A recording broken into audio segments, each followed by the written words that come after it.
Сейчас вот происходят какие-то бытовые там убийства, изнасилования вот в Крыму. Вот, ну, в Москве это происходит, потому что я знаю, я этой тематикой занимался.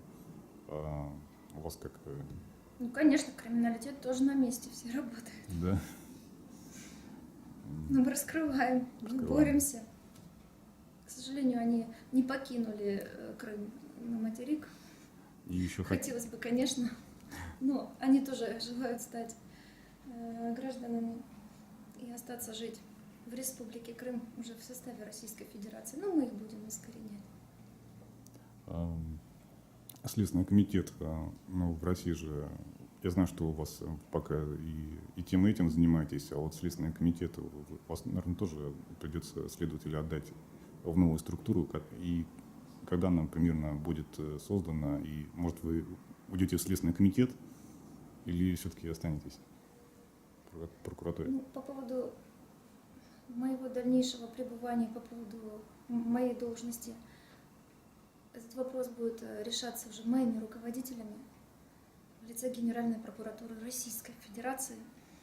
Вот. А Следственный комитет, конечно, будет формироваться, опять-таки, согласно переходного периода, вот до 1 января 2015 года. Я думаю, эти вопросы уже все будут разрешены.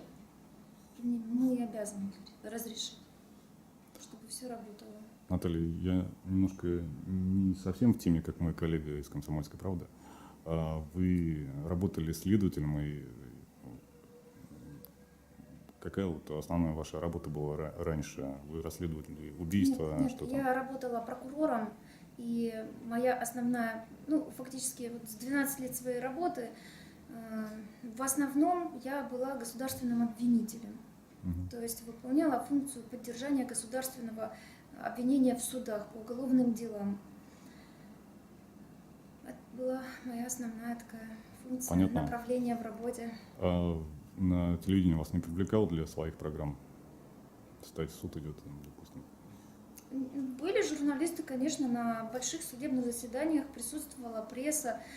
Там же, кстати, и в отношении членов банды Башмаки тоже присутствовала пресса. Иногда, периодами. Просто терпения, наверное, не хватало каждый раз приходить.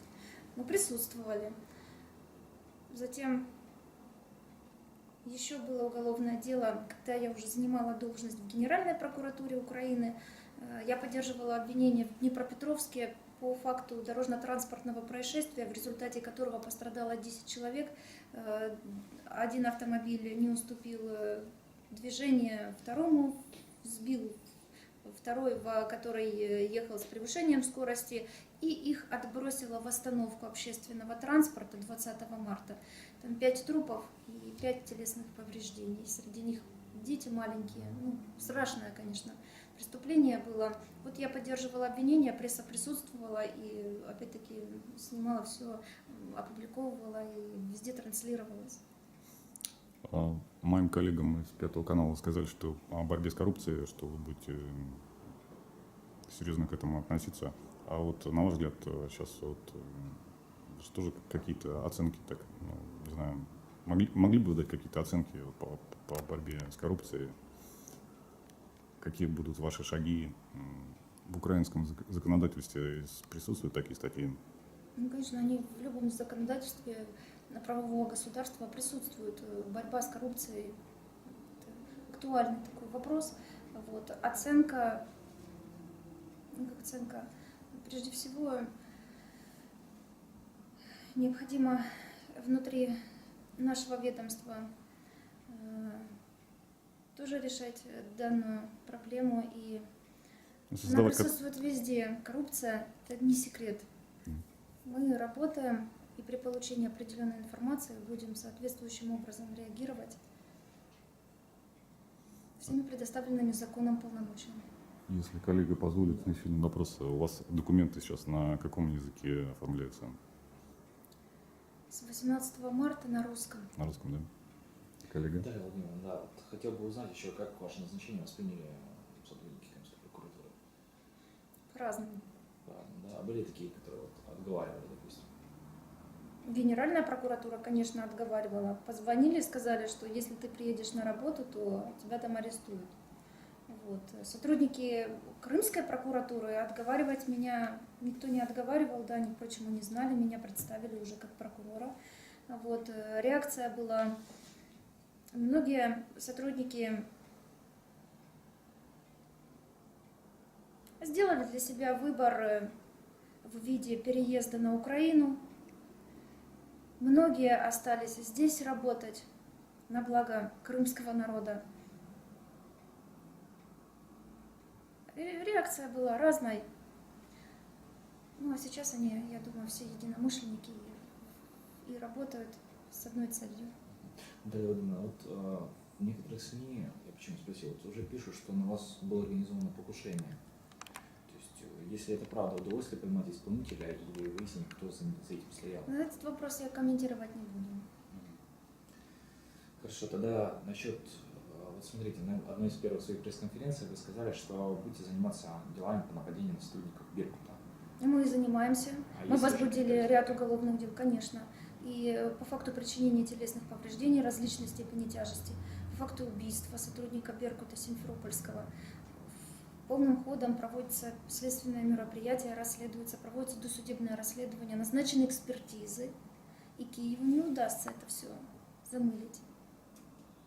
Наши сотрудники, которые пострадали на Майдане, это наши граждане. И мы расследуем дела и направим в суд. А какие еще дела сейчас вот для прокуратуры Республики Крым сейчас в приоритете? Да, масса актуальных дел, которые находятся на контроле прокуратуры республики. Систематически проводится заслушивание этих дел. Категория разная. Экономика, в сфере экономики преступления, в сфере против личности. Поэтому различные категории и очень много таких дел.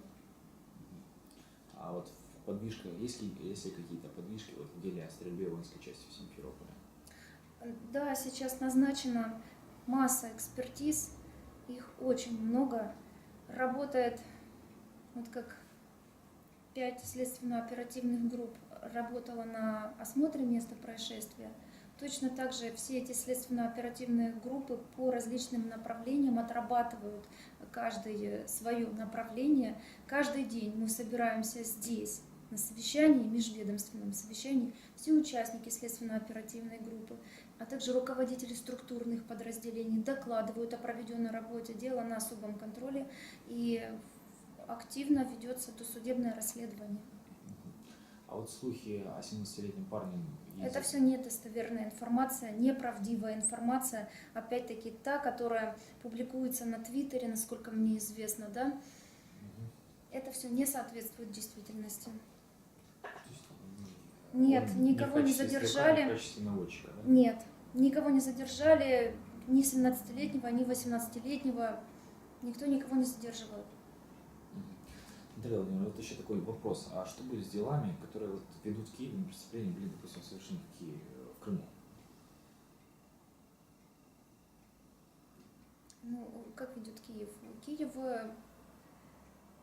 Киев проводит досудебное расследование, именно Главное следственное управление МВД Украины, по ряду уголовных дел, которые были постановлением заместителя генерального прокурора определены подследственность именно за Главным следственным управлением. Они расследовали, они расследуют.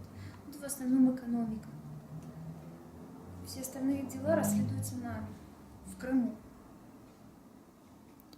Наталья, ваши пожелания читателям «Вечерней Москвы». Пожелания. Я желаю всем мирного неба и процветания, только процветания. А также, чтобы каждый гражданин имел свою четкую гражданскую позицию и жил в мирной стране, в настоящей стране, в такой великой империи, вот Россия, Русь. Вы позволите Да. буквально 2 вопроса? Вы сразу предупреждаю, можете на них не отвечать. Первый вопрос. Хотелось бы знать, сколько вам лет, но говорят, это не корректно. Хотя я чувствую, что у вас уже очень хороший опыт. Вы сказали, что 12 лет работаете, да? Да, мне 34 года, вот как раз-таки исполнилось 18 марта. Еще. А знаете ли вы, как вас сейчас называют республики? Вы знаете, никто не рассказывал. Тогда я вам открою тайну. Как? Вас называют бесстрашной крымской Жанной Дарк. Думаю, для вашей дочки это будет интересно. Спасибо. Если можно, потом расскажете, как дочка это восприняла. Да. Удачи вам. Спасибо Удачи вам всем. большое. Здоровья, терпения. Спасибо. Можно вот еще тоже по поводу рисунка в стиле аниме, коллеги тоже задавали.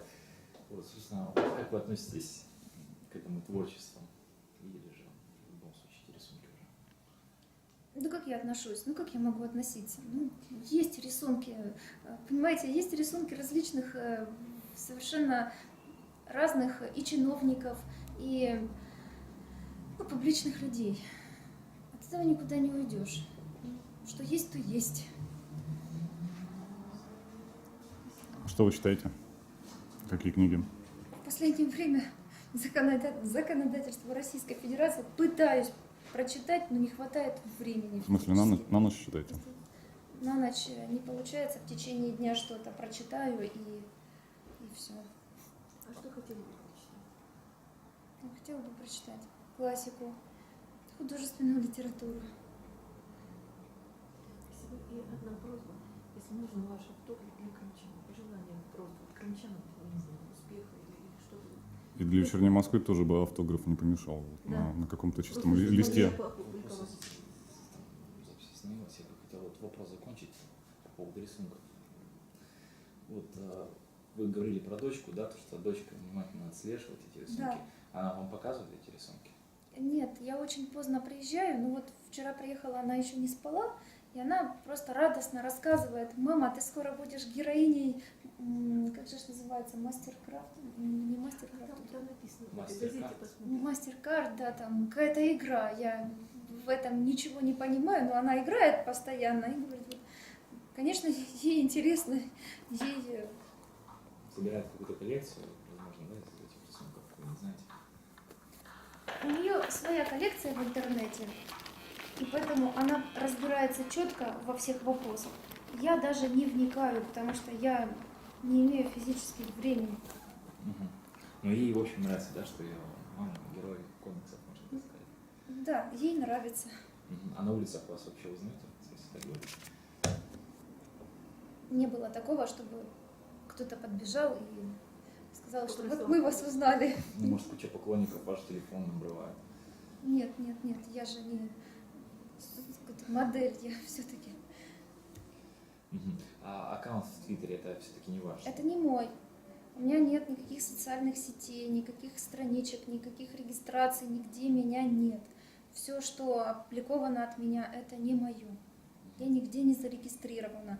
Фотографии, которые достали, они также не были опубликованы. Они находились еще давным-давно. В Одноклассниках у меня была страничка, она удалена еще до моего назначения. Откуда эти фотографии появились, я не знаю. Это мои личные фотографии. Поэтому по поводу того, что в прессе публикуют, прокурор размещает фривольные фотоснимки, это все неправда, не соответствует действительности. А вот в одном из интервью вы сказали, что живете в Крыму уже 10 лет. Нет, я живу в Крыму с 10 лет. С 10 лет. Да, с 10 лет. В 90-м году мы переехали с родителями в Крым, и вот с этого периода времени я проживаю в Крыму. То есть вы с Евпатории, да, если не ошибаюсь? Да. Мгм. А чем занимаются родители, если не секрет? Родители пенсионеры. Мгм. Вот, и такой вопрос, сразу извиняюсь, что задаю, но действительно сейчас все как бы активно интересуются в тех же социальных сетях, свободно ли ваше сердце. Ну, то есть все знают, что вы официально в разводе, ну а как на самом деле? То есть, Официально в разводе. мгм. Я понял. То есть у свободных, интересных мужчин, которые не нарушают закон, есть шанс. Когда в Москву приедете? Когда позовут, тогда и приеду. Еще не позволили. Хотя бы посмотрите. Можно ли с вами сфотографироваться?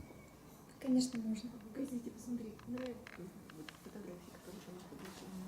И что? Нет, там полистайте, там статья. Не, там это... Вы имеете в виду российскую газету? Да-да-да. Нет, это не российская газета. Это не российская. Нет. А что там еще какие-то? Российская, да.